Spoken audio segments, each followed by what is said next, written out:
आपसे नहीं होगा। सुनिए, हम लोग लाइफ साइंस में एक चैप्टर शुरू किया। चैप्टर असल में है क्या? इसका नाम है फोटोसिंथेसिस। फोटोसिंथेसिस। ये चैप्टर का नंबर कितना? 3.1 प्लांट फिजियोलॉजी। प्लांट फिजियोलॉजी का पहला चैप्टर कौन सा हम लोग पढ़ रहे हैं? फोटोसिंथेसिस ना। उसको उर्दू में क्या बोलते हैं? नूरी। अच्छा, पिछले क्लास में हम लोग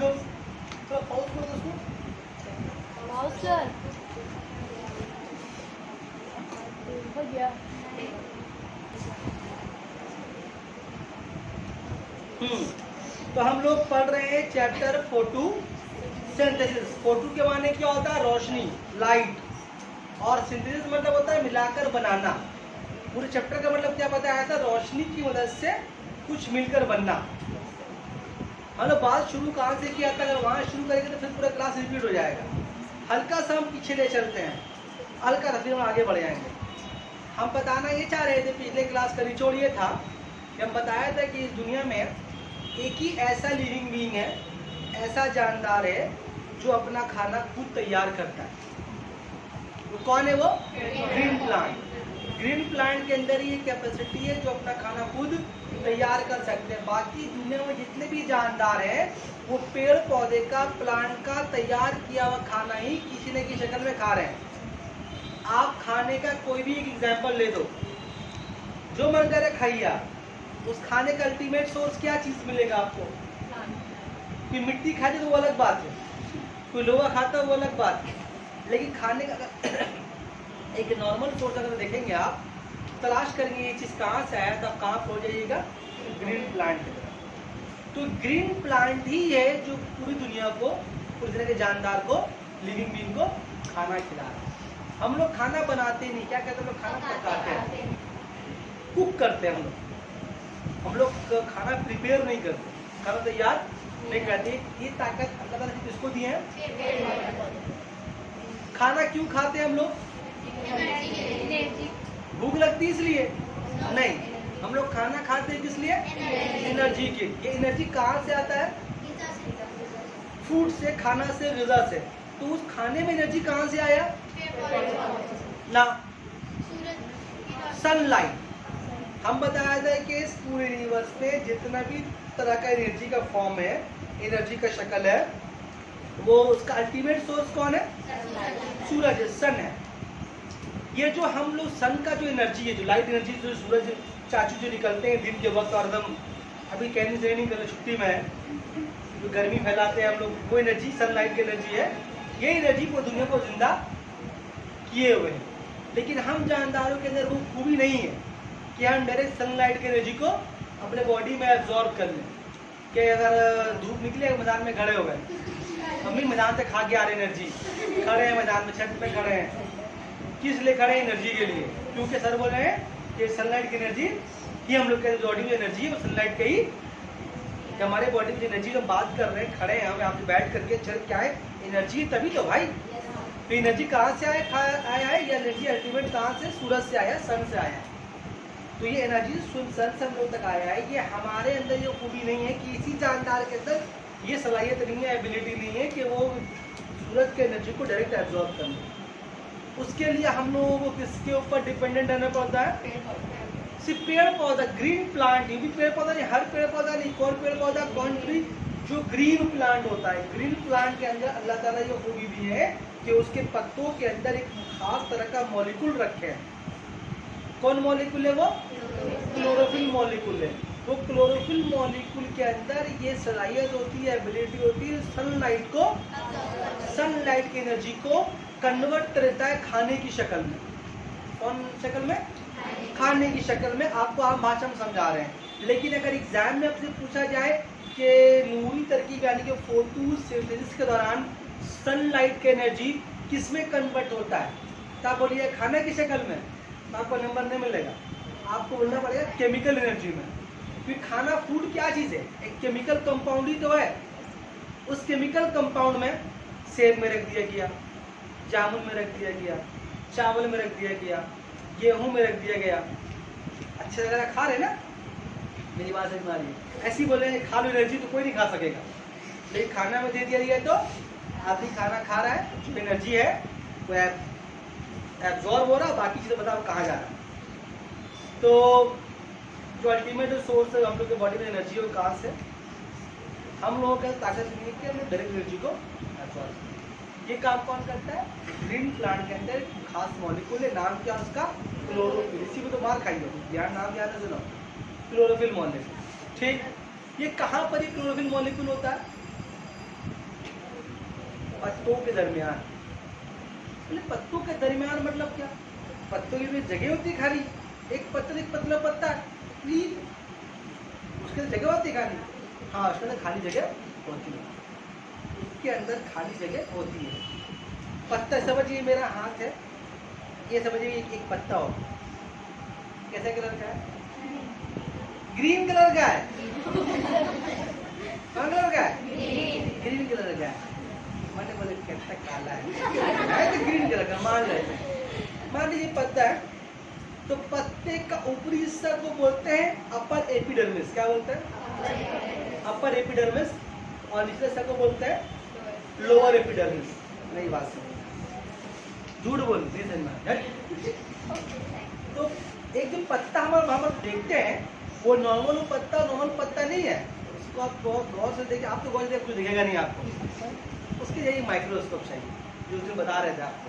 चलिए, तो फोटोसिंथेसिस का मैं पहले बात करते हैं किसके बारे में आज, कि एक फोटोसिंथेसिस होता कहाँ पर, कहाँ होता है पत्तों में। पत्तों के बारे में क्या बताया हम, वो ग्रीन प्लांट का किचन है। तो हम बात करते हैं किचन के बारे में, किचन में मार्बल टाइल्स कहाँ लगा हुआ है, बेसिन कहाँ लगा हुआ है, तो उसके बारे में किचन के एलिमेंट के बारे में बात कर लेते हैं। तो जो किचन होता है, तो उस किचन जो पत्ते के बारे में बात करें, किचन मतलब पत्ता, तो उसका जो ऊपरी हिस्सा होता है उसको बोलते हैं अपर एपिडर्मिस। आप पूछेगा सब उस दिन,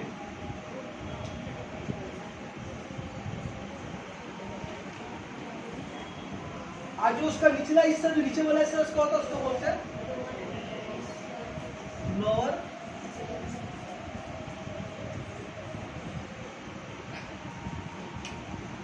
एपिडर्मिस। बात समझ में आ रही है। इस अपर एपिडर्मिस और लोअर एपिडर्मिस के बीच में एक खास तरह का टिश्यू होता है, टिश्यू खास तरह का टिश्यू होता है, उस टिश्यू को बोलते हैं हम लोग मेसोफिल टिश्यू। इसको बीच में लिखा, आपको याद रहेगा, जब आप बताइएगा तो आपको याद रहेगा, उसको बोलते हैं मेसोफिल टिश्यू।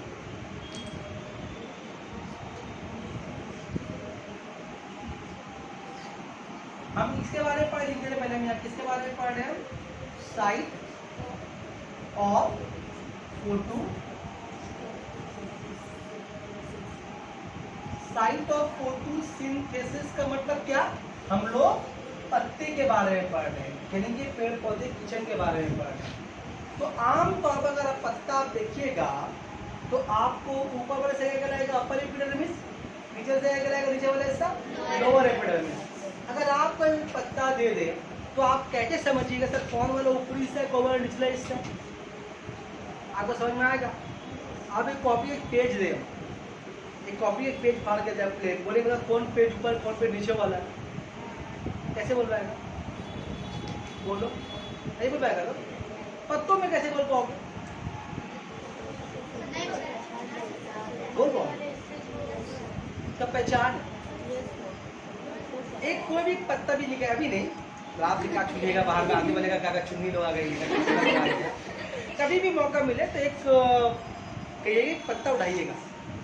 देखिए पत्ते का एक तरफ जो होता है डार्क ग्रीन, एक तरफ लाइट ग्रीन होता है, दो आप जहाँ डार्क ग्रीन होता है उसका थोड़ा ऐसा फैला हुआ रहता है, और जहाँ हल्का ग्रीन होता है वो थोड़ा अंदर नीचे की तरफ मतलब थोड़ा सा घुमा हुआ रहता है। ये बात समझ में आ रही, देखे आप लोग किसी भी तरह का पत्ता, चाहे अमरूद का पत्ता, पपीते का पत्ता, कोई पत्ता देखिएगा आपको ऐसे ही मिलेगा। मेरी बात समझ में आ रही है। तो जहाँ वो ज्यादा डार्क दिख रहा है समझिए वो वाला अपर एपिडर्मिस है, और जो कम डार्क दिख रहा है वो लोअर एपिडर्मिस। अच्छा क्यों वो पत्ता ऊपरी हिस्सा ज्यादा डार्क ग्रीन होता है, निचला हिस्सा कम डार्क ग्रीन होता है?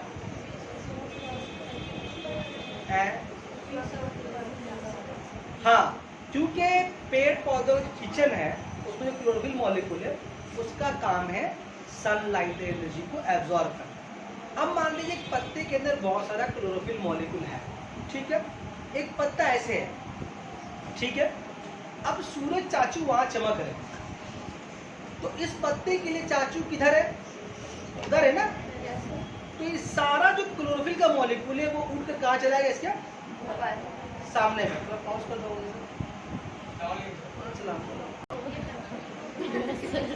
शुरू कर दी कर दिया सर। हम कहाँ पढ़ते भाई? हाँ, तो क्या हो रहा है, सारा क्लोरोफिल मॉलिक्यूल कहाँ पर आएगा, एक्यूमुलेट जमा हो जाता है ऊपरी सरफेस पे। क्यों? अब ऐसे मान लीजिए आप लोग, ये मान लीजिए एक पत्ता है, ये रूम में एक ग्रीन पत्ता है और आप लोग सब क्लोरोफिल मॉलिक्यूल, ठीक है, और गेट के बाहर वहां पर खिचड़ा मिल रहा है, तो भीड़ कहाँ लगेगा? जितना बोले आप उधर है, इधर पत्ता के इधर है तालाब है, वो तालाब कौन बनता है, तालाब है ना। बोलेगा पिलर तो प्लेट नहीं है, दुपट्टा भी दिए था, है ना।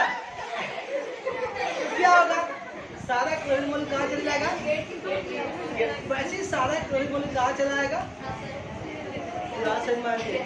इसीलिए पत्तों में दो तरह का ग्रीन रंग होता है, ऊपर का डार्क का नीचे का। ये मिसाल आपको समझाने के लिए याद रखिएगा, लिखिएगा मत, समझाने आपको याद रहे बात। देखिए इस बात से, आप इस बात से आपको बात याद रहेगा। बात समझ में आ रही है? तो अपर एपिडर्मिस और लोअर एपिडर्मिस के दरमियान में बीच में क्या रहता है, क्लोरोफिल का मॉलिक्यूल। तो क्लोरोफिल का मॉलिक्यूल, अच्छा सॉरी, अपर एपिडर्मिस और लोअर एपिडर्मिस के बीच में क्या होता है, मेसेफिल टिश्यू। उस मेटाफिजिकल टिश्यू में होता है क्लोरोफिल मॉलिक्यूल। बताते हैं, सुनिए। अच्छा, उससे पहले एक बात आप शॉर्ट में आपको लिख दें, यूनिट ऑफ फोटोसिंथेसिस याद रखिएगा, एक इंपॉर्टेंट क्वेश्चन है। यूनिट ऑफ फोटोसिंथेसिस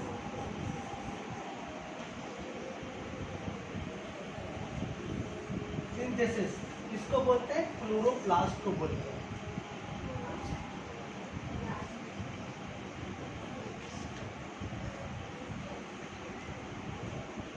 क्लोरोप्लास्ट क्या चीजें बताएंगे, अभी आप इसको सिर्फ नोट कर लीजिएगा, बोले एकदम नोट कीजिएगा, ठीक है। आइए, उसके बाद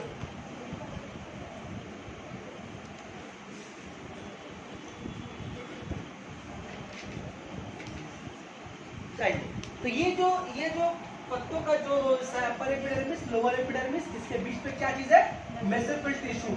मेसेफिल टिश्यू के अंदर एक जगह, एक खास जगह है जिसका नाम है ग्राना। वो गिराना नहीं जो गिरा देते हैं, गिराना मतलब कि पत्तों में अपर एपिडर्मिस लोअर एपिडर्मिस के बीच में मेसेफिल टिश्यू है। तो टिश्यू में क्या पाया जाता है, ग्राना। और उस ग्राना के अंदर क्या चीज पाया जाता है, क्लोरोप्लास्ट का मॉलिक्यूल। इसी क्लोरोप्लास्ट के अंदर फोटोसिंथेसिस का पूरा प्रोसेस होता है। इसीलिए क्लोरोप्लास्ट क्या बोलते हैं हम लोग, यूनिट ऑफ फोटोसिंथेसिस। उतार लीजिए पहले इसको, रोक करके फिर हम आगे बता रहे हैं। चला बाबू, देखो ये जो अपर एपिडर्मिस है और लोअर एपिडर्मिस है, उसके बीच का टिश्यू का नाम क्या है, मेसेफिल टिश्यू। इस मेसेफिल टिश्यू में क्या पाया जाता है, क्लोरोप्लास्ट। और क्लोरोप्लास्ट के अंदर क्या रहता है, ग्राना। ग्राना से में क्या समझ लीजिए, एक जगह है जिसके अंदर क्लोरोप्लास्ट मॉलिक्यूल अंदर में स्टोर रहता है। मतलब पत्तों के अंदर बहुत सारा छोटा पार्ट है, उन छोटे पार्ट में मेसेफिल टिश्यू में जो क्लोरोप्लास्ट पाया था, क्लोरोप्लास्ट किसके अंदर बंद रहता है, ग्राना के अंदर। इसको समझिए इस तरह से, क्लोरोप्लास्ट का डब्बा है ग्राना, ग्राने के अंदर क्लोरोप्लास्ट रहता है। इस तरह अखरोट देखे ना, अखरोट के अंदर बादाम अंदर होता है, तो समझ लीजिए ग्राने के अंदर कौन रहता है, सॉरी क्लोरोप्लास्ट के अंदर क्या उल्टा बोलते हैं, क्लोरोप्लास्ट के अंदर क्या रहता है, ग्राना रहता है। बात समझ में आ रही है? अच्छा, होता है क्या, देखिए इसमें जो क्लोरोफिल मॉलिक्यूल जो होता है वो करता है क्या है, सनलाइट की एनर्जी को क्या करता है, वो एब्जॉर्ब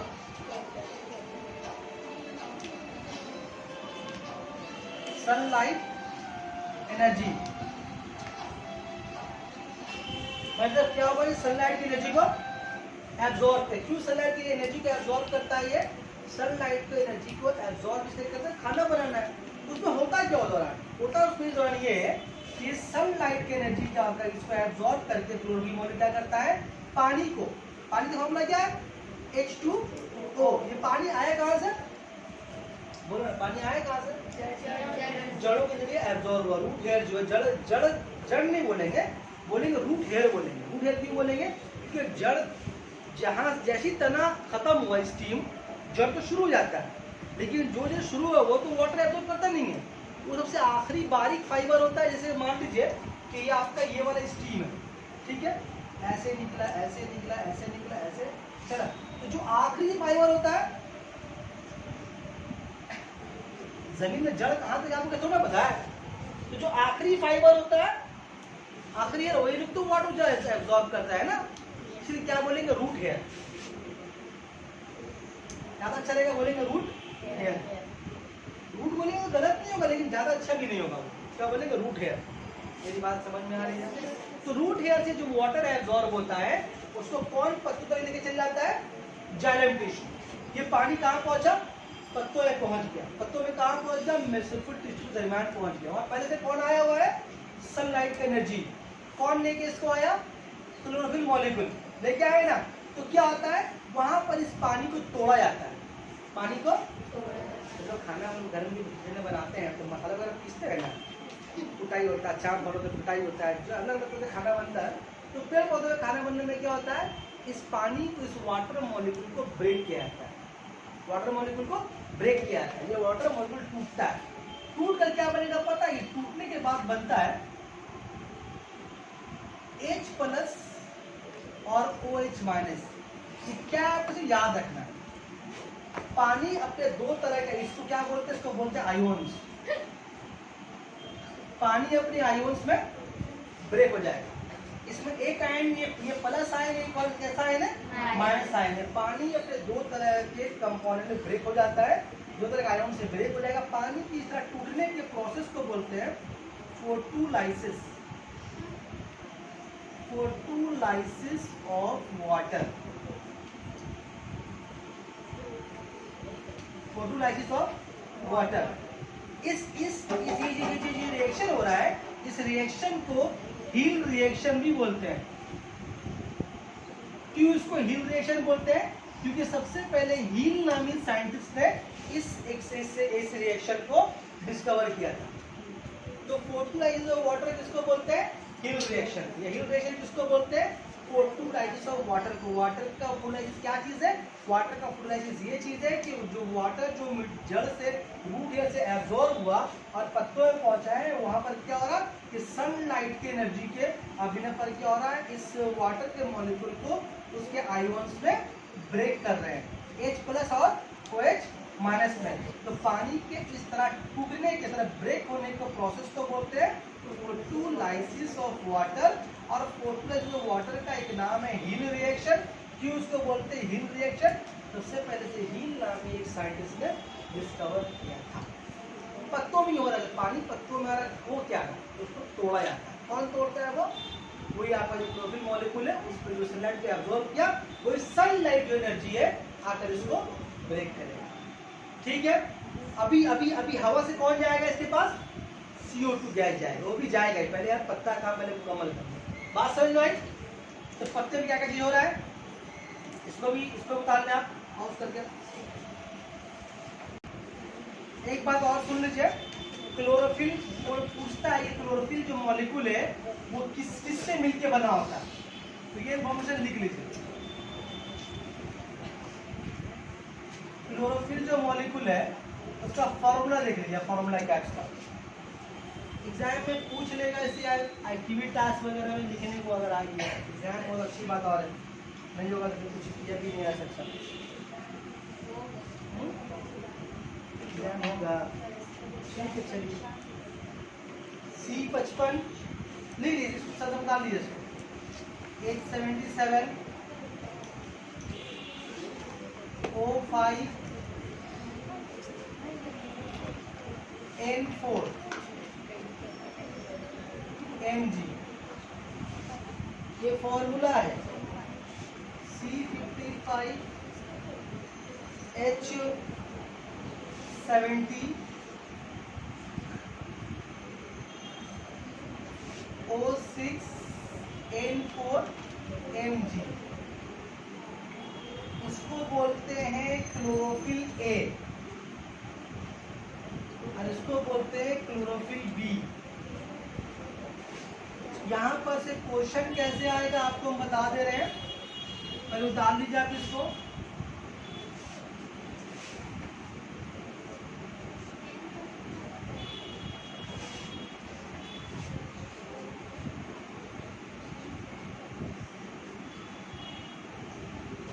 जल्दी लिखिए।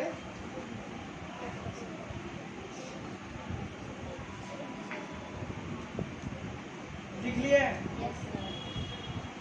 तो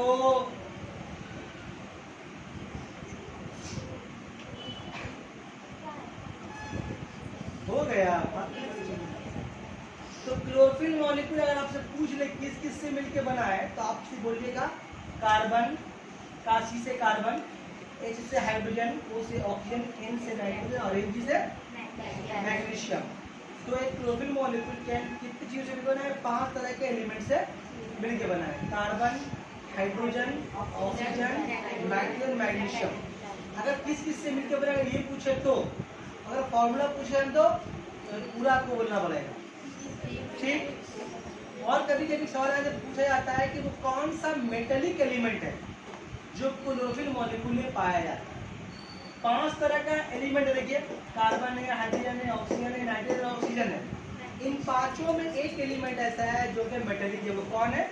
वो है मैग्नीशियम, ठीक है। ये मेटेलिक एलिमेंट है।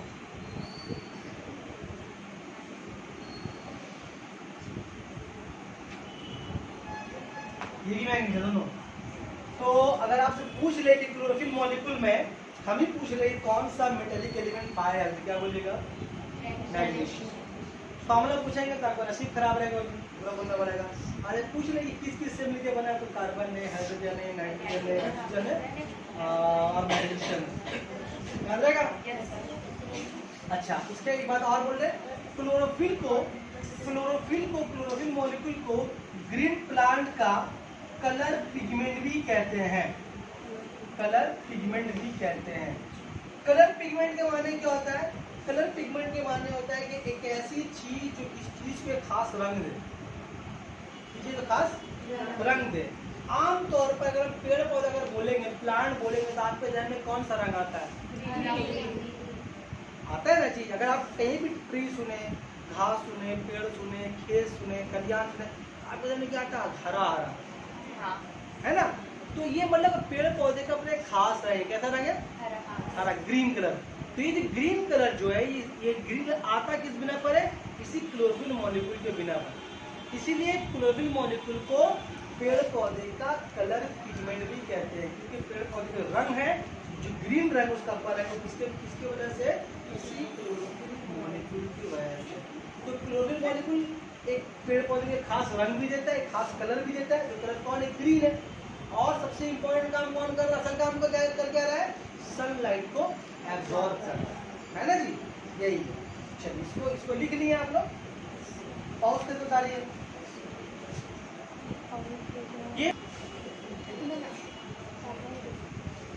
तो ये था आपका क्लोरोफिल मॉलिक्यूल, यानी ग्रीन पत्तों के अंदर क्या क्या चीज पाया जाता है उसके बारे में थोड़ा बताया। उसके अलावा क्या क्या बताया था? CO2 गैस और क्या मतलब पानी बताया था ना। पानी का काम क्या हुआ? पानी जो एब्जॉर्ब हुआ रूट की मदद से वो पत्तों में जाकर टूट गया। किस शक्ल में टूटा? H+ और OH-। क्या नाम बताया इसका? फोटोलाइसिस ऑफ वाटर बताया। कौन तोड़ा इसको? उसको लाया कौन? पत्तों में। कैसे कहा? हमारा आवाज समझ में आ रही है? तो सनलाइट जो पत्तों के अंदर आया कहाँ से आया? इससे आया, छोटा सुराख से, इसका नाम है स्टोमाटा। स्टोमाटा जो छोटा जो सुराख होता है पत्तों के ऊपरी हिस्से में, अब बहुत गौर से देखिए तो आपको समझ में आएगा, लेकिन दिखाई नहीं देगा उतने हिसाब से। तो वो जो छोटा छोटा सुराख होता है वो दिन के वक्त खुलता और बंद होता रहता है, खुलता और बंद होता रहता है। उदाहरण क्या होता है, वो सनलाइट को एब्जॉर्ब भी कर रहा होता है और O2 गैस को बाहर छोड़ भी रहा होता है और CO2 को ले भी रहा होता है। 3 काम कर रहा होता है। सनलाइट को बदल दिया, CO2 को भी बदल दिया और O2 को। ये पत्ता हमेशा खुलता और बंद होता रहता है। कब ये पत्ता खुलना या बंद होना बंद हो जाता है, वो तो एक अलग मसला है। मतलब कब पत्ता ये काम करना बंद कर देता है? नहीं, जब पत्तों के ऊपर बहुत ज्यादा डस्ट जम जाएगा, बहुत ज्यादा धूल मिट्टी अगर किसी पत्ते के ऊपर जम जाएगा, आपके के नाक में अगर बहुत मिट्टी भरे सांस ले पाइएगा? बोलिए, ले पाइएगा? नहीं ले पाइएगा। वैसे अगर पत्तों का स्टोमाटा अगर बंद हो जाए, सुराख बंद हो जाए, तो क्या होगा? तो फिर ना लाइट ना अंदर जा पाएगी, ना O2 बाहर आ पाएगी, ना CO2 अंदर जा पाएगी। मतलब CO2 अंदर आता है ना, खराब है क्या तुम्हारा? तो ये ट्रांसपोर्टेशन का काम, अगला बढ़िया काम क्या होगा? ना सनलाइट आएगा पौधों में, ना O2 आएगा, ना CO2, ना O2 बाहर आएगा, ना CO2 अंदर आएगा। ये काम रुक जाएगा। कब? अगर पत्तों के ऊपर बहुत डस्ट जम जाए तब। इस बात समझ आ रही है? अब डस्ट जमता है कि उसको बात तो अभी अलग रखते हैं, उसको बात, इस बात को बाद में समझेंगे, ठीक है? अभी आगे चलते हैं। तो CO2 के बारे में बोल चुके, पानी के बारे में बोल चुके, के बारे में बोल चुके, तो इसके बारे में एक्स्ट्रा बोलना तो बोल दिया। अब आइए एक और छोटा सा पार्ट बता रहे हैं आपको, फोटोसिंथेसिस को रिएक्शन के शक्ल में कैसे उसको एक्सप्लेन करेंगे। फोटोसिंथेसिस का केमिकल रिएक्शन, उसको रिएक्शन के शक्ल में कैसे इंडिकेट करेंगे, कैसे करेंगे? देखिए, बिठा दें इसको।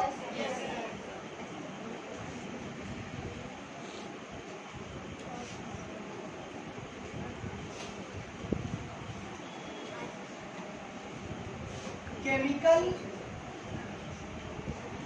लिखिए मेरे साथ साथ, फिर हम बताएंगे। Chemical equation of photosynthesis.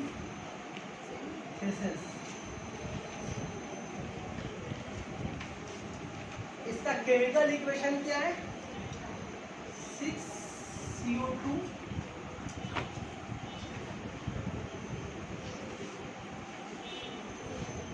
12 molecule of water,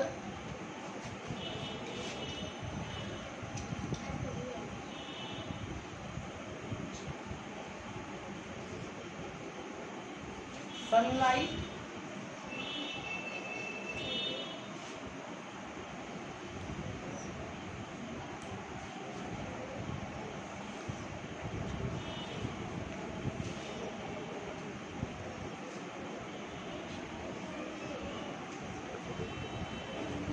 chlorophyll,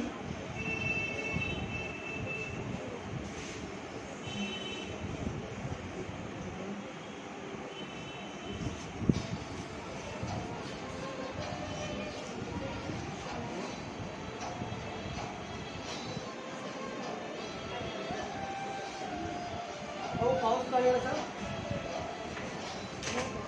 इसका जो पूरा प्रोसेस है ये उसका केमिकल इक्वेशन है। चलिए, केमिकल इक्वेशन ऑफ फोटोसिंथेसिस। तो अगर हम पूछेंगे कि ये जरूर बताओ केमिकल इक्वेशन क्या है फोटोसिंथेसिस, तो बोलना कितना ही बड़ा है, एक लाइन भी तो नहीं है, बोलना पड़ेगा। उसके अलावा क्या बोलना पड़ेगा? अगर बोलेंगे इसको एक्सप्लेन करो, तो इसको एक्सप्लेन भी करना हो। यहाँ पर CO2 क्या चीज है? H2O क्या चीज है? वहां पर O2 क्या चीज है? H2O क्या चीज है?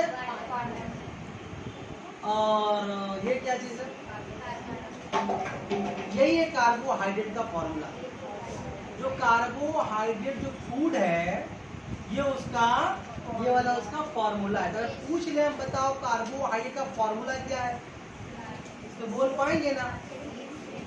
अब देखिए इसको भी एक्सप्लेन करते हैं। क्या एक्सप्लेन करते हैं इसको? देखिए हो रहा है क्या? सनलाइट का प्रेजेंस में सनलाइट मौजूद है, दिन का वक्त है, चाटू चमक रहे हैं, सनलाइट है, सनलाइट क्लोरोफिल जो है मॉलिक्यूल है सनलाइट को एब्जॉर्ब किया, सनलाइट का इसका मतलब ये होगा क्लोरोफिल मॉलिक्यूल सनलाइट को एब्जॉर्ब किया।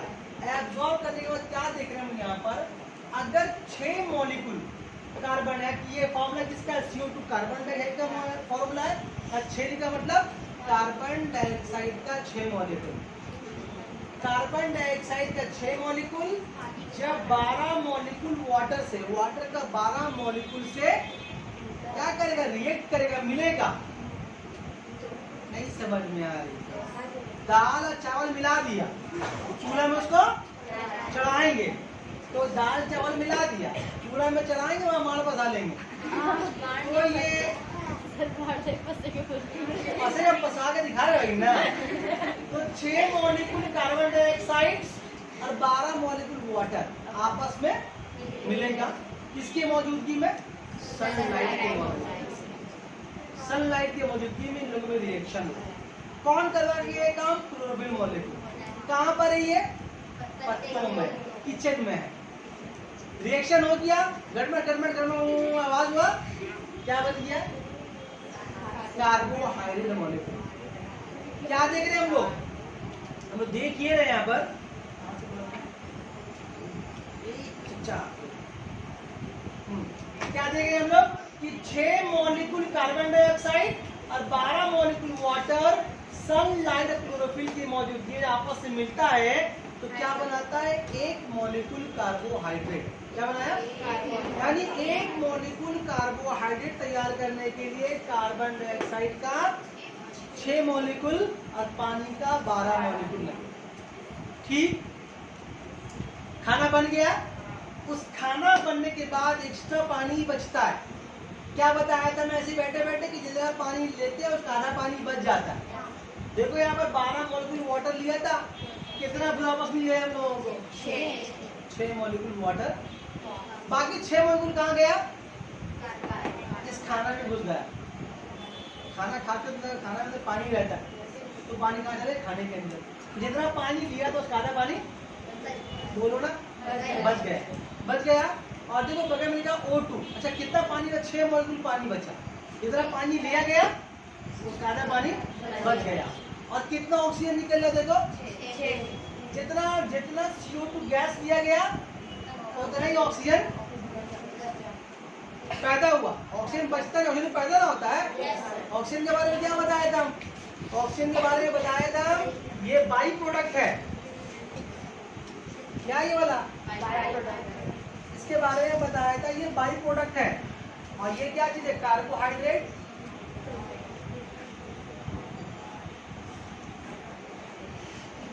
फूड है।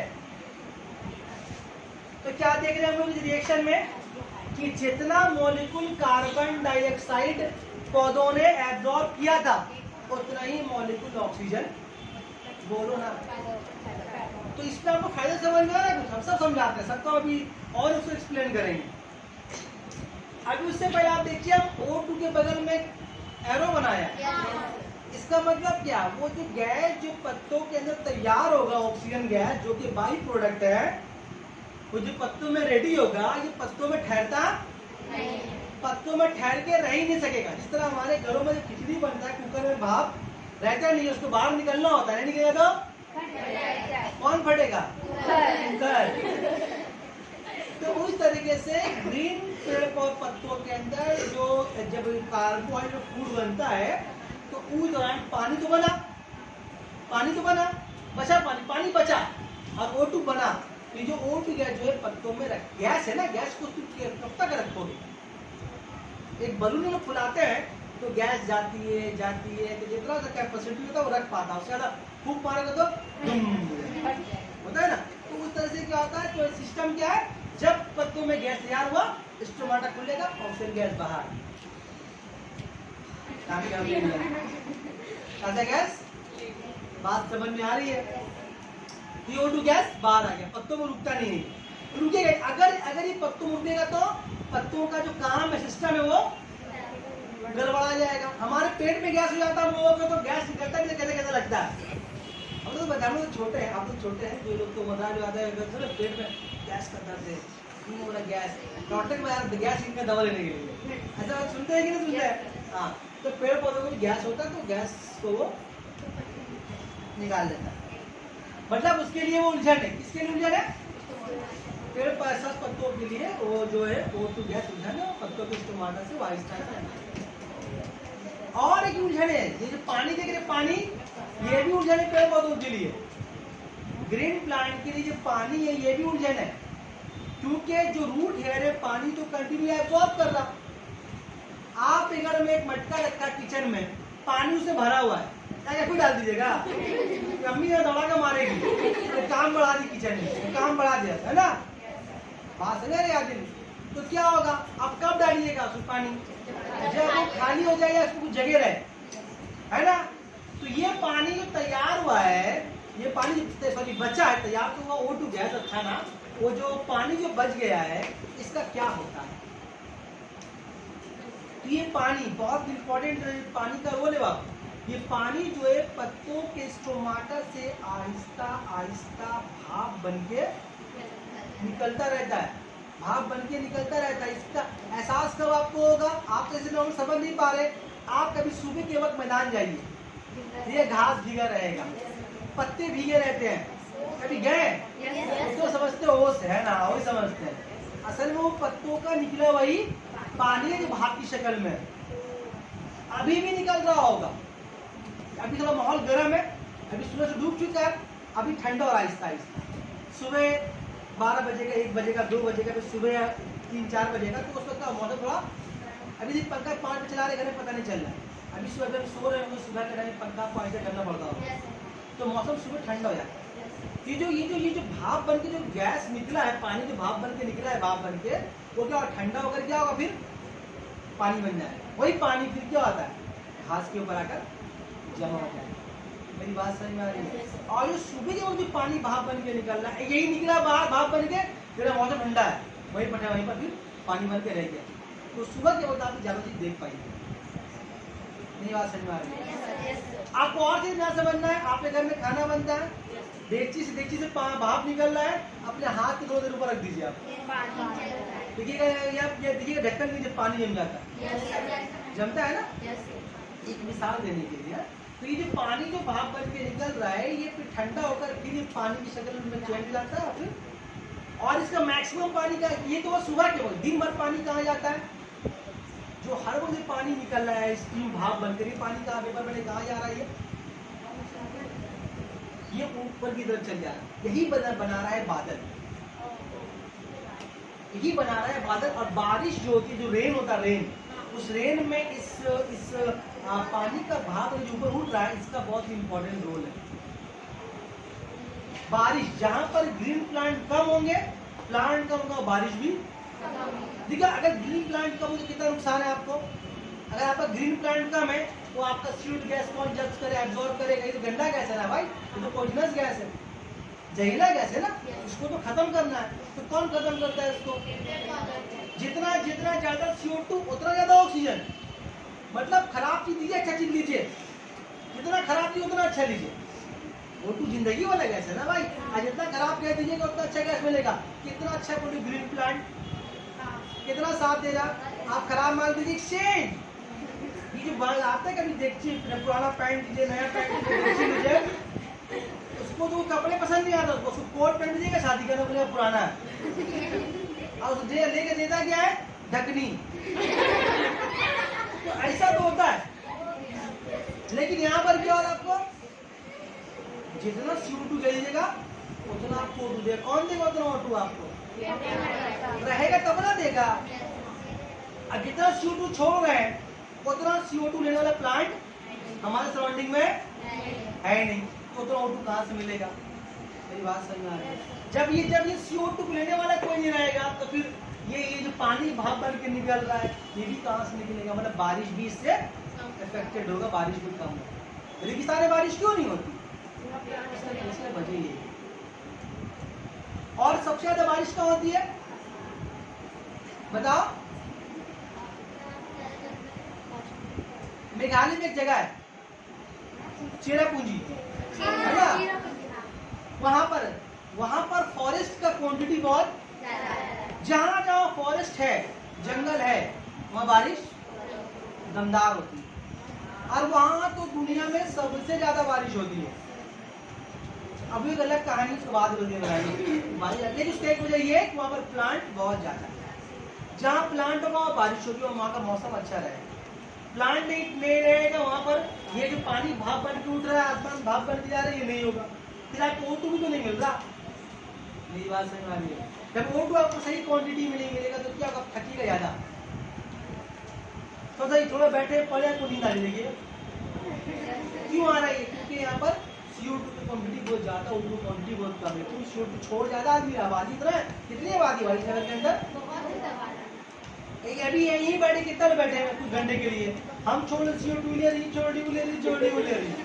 सब CO2 गैस ले रहे हैं हम लोग। तो इतना खिड़की से समझ में आ रहा है, चलो पता नहीं चल रहा उतना। लेकिन जहाँ पर खिड़की की है, नहीं खिड़की नहीं है, तो क्या हो रहा? कुछ छोड़ रहे हैं।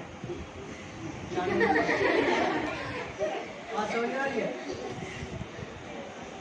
तो बात सर ये था इसका, आप फोटोसिंथेसिस का जो केमिकल रिएक्शन है उसका एक्सप्लेनेशन। हम जितना बुक में लिखा हम उससे अलग ही बता, बाहर में किसी को बोलना मत। कितना अच्छा बदली नहीं, खराब चीज तो अच्छा मान लो, खराब चीज तो अच्छा मान लो। वाह, कुछ बोल रहे हो? नहीं अभी कहाँ कर दिए हो? बस आप दो बार। अब चलेंगे हम लोग। हमने क्या देखा कि फोटोसिंथेसिस के प्रोसेस के लिए सनलाइट का होना जरूरी है। तो इसका मतलब ये हुआ कि नूरी तरकीब यानी कि फोटोसिंथेसिस का जो प्रोसेस है वो कब होगा? हमेशा दिन के वक्त और रात के वक्त नहीं होगा, है जी। तो रात के वक्त में ग्रीन प्लांट के आसपास हम लोगों के है, इन लोग का भी काम नहीं हो रहा।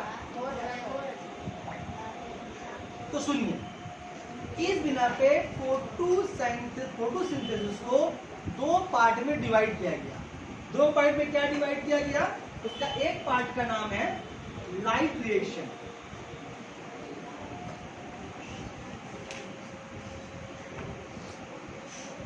लाइट रिएक्शन और दूसरा का नाम है डार्क रिएक्शन। लाइट रिएक्शन और डार्क रिएक्शन। ये बात तो सही है कि फोटोसिंथेसिस का जो प्रोसेस, जो उसका जो सिस्टम है, सबसे अच्छा, सबसे तेज, सबसे बढ़िया वो चलता है किसके मौजूदगी में? सनलाइट के मौजूदगी। चाचू रहेंगे एकदम अच्छे से काम चलेगा। रात के वक्त का काम बहुत स्लो हो जाता है। रात का काम बहुत, क्योंकि चाचू चले गए, मामा है, मामा को रोशनी देते नहीं है। मेरी बात समझ में आ रही है? तो लेकिन दिन की रोशनी में ये प्रोसेस बहुत अच्छा होता है। रात के वक्त नहीं होता, ऐसा नहीं बोल सकते। रात के वक्त कैसे होता है?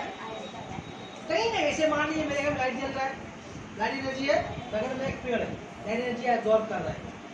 लेकिन ये एनर्जी सूरज के मामले में क्या है?